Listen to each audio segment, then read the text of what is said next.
What's up guys? So welcome back to Halloween time on my channel. Back in the day, I've been on YouTube for almost 10 years. One of my most popular tutorials was a creepy doll look. I'm guessing the video is probably like 7 years old now. So I incorporated a few of my dolls I've done throughout the years, which is, you know, my creepy regular doll and then also my broken doll. And I was also inspired by a particular picture that I'll have linked down below as well. If you like this video, please give it a thumbs up. Don't forget to subscribe to my YouTube channel so you'll be notified every single time I upload. With that being said, let's begin. To start the look off, I'm taking a black body paint and using it to paint the cracks going down my face. I use a thin paintbrush to paint the cracks so the lines aren't too thick. The paintbrush I'm using is from Royal Langnickel and I got it from Walmart. It comes in like a 12 pack. They're really good brushes and they're gold Taklon brushes.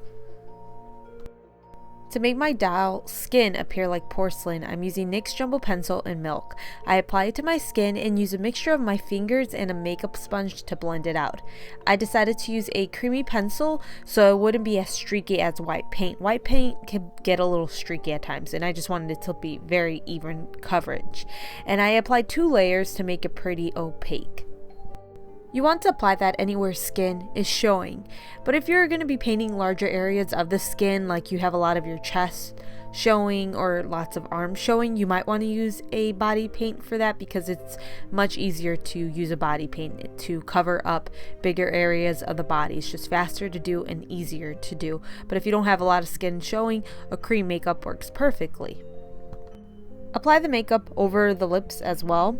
And then for my doll's eyeshadow, I'm using a pink eyeshadow. I apply it to my eye and I'm rounding it out using my brush. I didn't want to make it look like my eye shape by blending it out toward my brow bone and in the crease. I wanted it to look rounded out. If you used a cream makeup like me, you need to set it because it'll budge and smudge. So you just want to use a translucent powder or a white eyeshadow. A white eyeshadow is best and that's what I used. For the blush, I'm using a very light pink eyeshadow, and then I take that light pink eyeshadow and I apply a little bit of it into the crease on my eye just to help blend out the line because I didn't want it to be too harsh of a rounded out type of circle. I wanted it to be a little bit more blended out.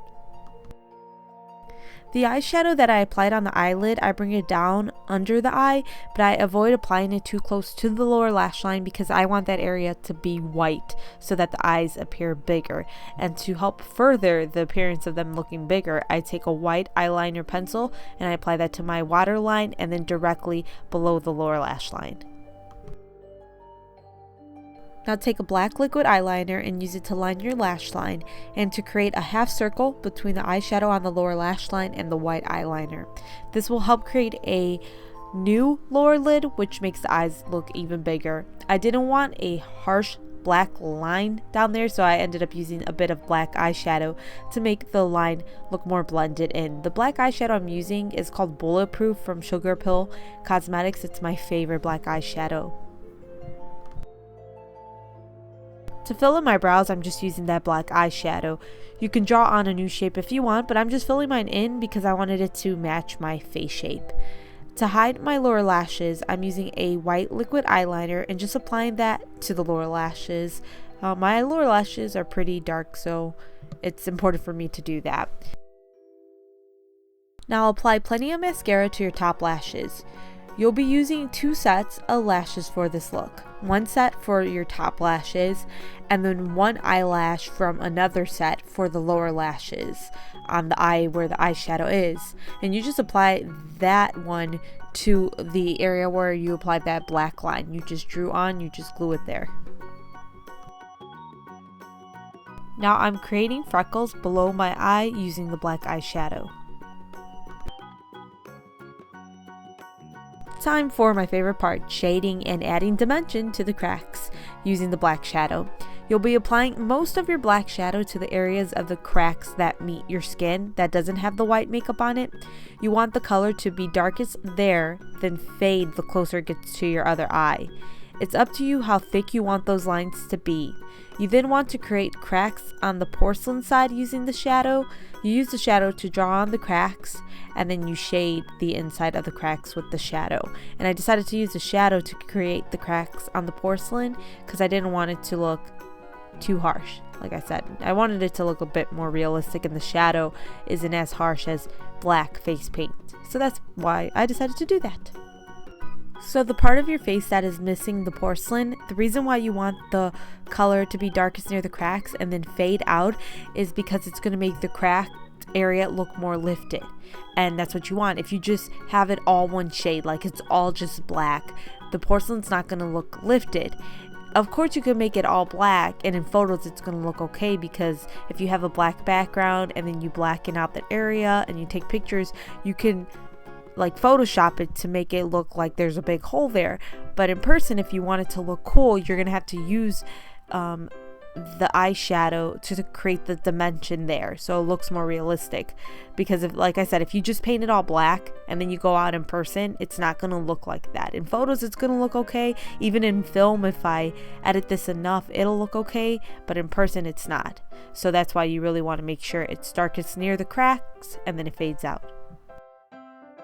Whenever you shade, you want to highlight. So you're going to use your white cream makeup or a white face paint. I used face paint because face paint is more pigmented than white cream makeup. But if you don't have face paint, you can use white cream makeup and use just a good amount of it, so it's like really pigmented and opaque. And you use it to highlight where the porcelain skin meets the crack. So you want the crack area to be highlighted. I ended up creating more cracks, like sharper edges of the porcelain, using the white cream makeup, and then I just shaded again because I just want a little bit more of that there. The final thing is the lips. What I did was just use a natural, and that's what it was called, natural looking lip liner to create dow lips. So I just draw on really small pouty lips, and then to fill in the lips I used eyeshadows. I used the eyeshadows that I used on my face. I used the pink eyeshadow on the outer part of the lip, and in the center the lighter pink eyeshadow. I decided to use the eyeshadows because I wanted it to perfectly match the rest of the face. You can use lipstick if you want, lip gloss. That's something that's all up to you. So that's all I did for the makeup. I ended up adding more porcelain on the edge of the forehead, but I did that the exact same way I did the rest of the face, so that's why I didn't show it, and I ended up doing that later on after filming.